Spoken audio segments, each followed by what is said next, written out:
कुछ लोग ना सिर्फ सपने देखते हैं, बस ख्यालों में खोए रहते हैं।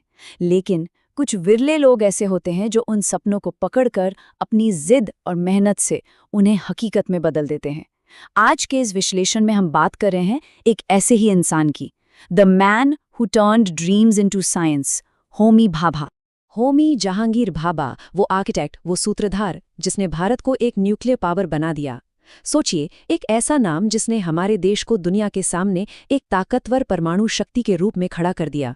ये सिर्फ कुछ साइंटिफिक एक्सपेरिमेंट्स की कहानी नहीं है, ये एक पूरे देश का भविष्य तय करने की कहानी है।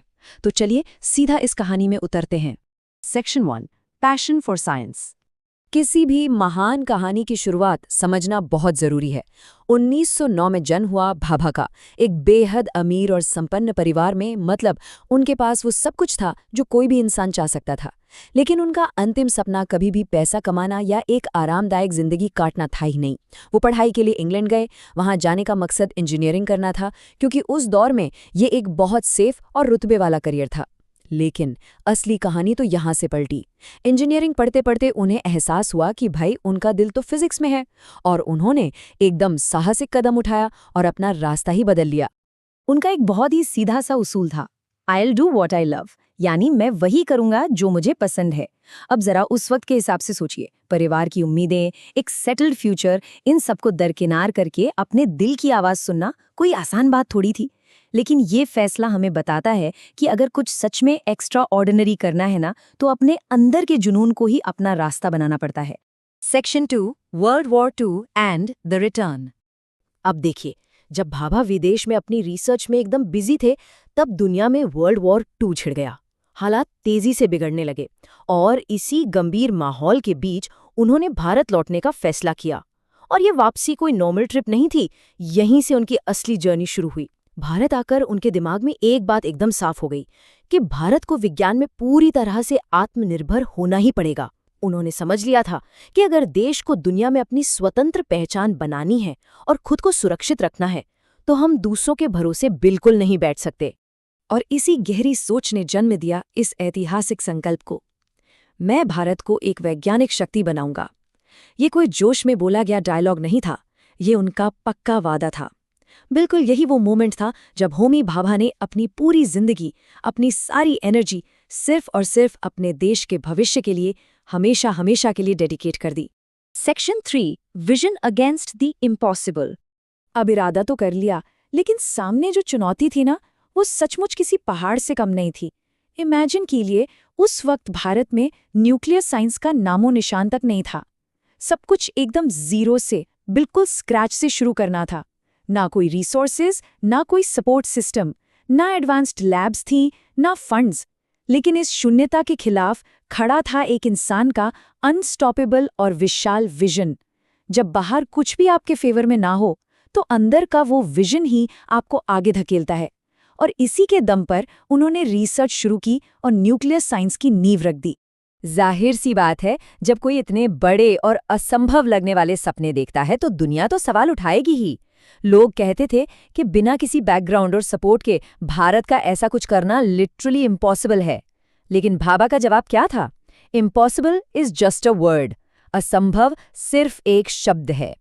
ये कोट दिखाता है कि उनका माइंडसेट कितना अनशेकेबल था। उन्हें पूरा यकीन था कि इरादा मजबूत हो तो असंभव को भी मुमकिन बनाया जा सकता है। Section 4, India's nuclear power foundation. ये वो दौर था जब भारत ने सच में एक साइंटिफिक पावर बनने की तरफ अपने सबसे मजबूत कदम बढ़ाए। उन्होंने सबसे पहले Tata institute of fundamental research यानी TIFR की स्थापना की, और उसके बाद एटॉमिक एनर्जी कमीशन बनाया। लेकिन यहाँ जो सबसे कमाल की बात थी ना, वो था उनका काम करने का तरीका। इन संस्थानों को खड़ा करने के लिए उन्होंने पुरानी सरकारी ब्यूरोक्रेसी को हटाकर एक बिल्कुल नया और अनोखा मैनेजमेंट स्टाइल अपनाया। उन्होंने यंग साइंटिस्ट पर पूरा भरोसा किया, खुद उन्हें मेंटर किया ताकि फ्यूचर के लीडर्स तैयार हो सकें। उनकी इसी दूरदर्शी सोच ने आज की उस ताकत की नींव रखी जिस पर हम सब प्राउड फील करते हैं। Section 5, N inspiring legacy. Homi Bhabha ने विज्ञान के क्षेत्र में जो अचीव किया वो तो इतिहास में दर्ज है, लेकिन एक इंसान के तौर पर उनके फैसलों के पीछे जो गहरा अर्थ छिपा है ना, वो हमें बहुत बड़ी सीख देता है। अगर वो चाहते तो आराम से यूरोप में दुनिया के टॉप साइंटिस्ट के बीच एक बहुत ही कंफर्टेबल जिंदगी जी सकते थे।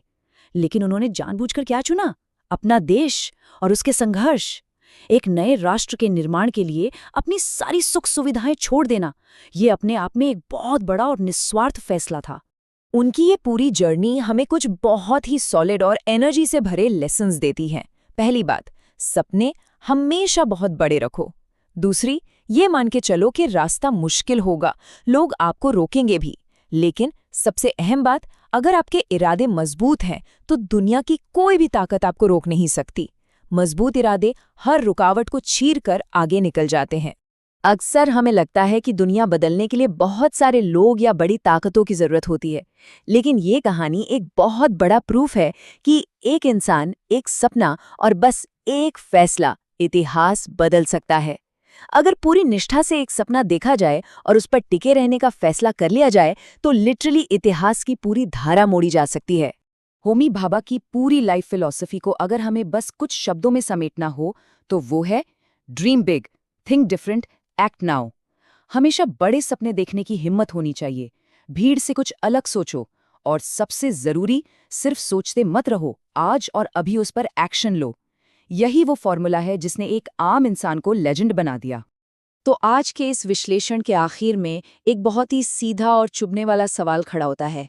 क्या हम भी अपने अपने लेवल पर आगे बढ़कर कुछ बड़ा, कुछ महान करने का साहस दिखाएंगे, या फिर सिर्फ बैठे बैठे सोचते ही रह जाएंगे? होमी भाभा ने तो अपनी लेगेसी बना दी। क्या हम अपनी लेगेसी बनाने के लिए तैयार हैं? इस बारे में ज़रूर सोचिएगा। हमारे साथ आज जुड़ने के लिए बहुत बहुत शुक्रिया।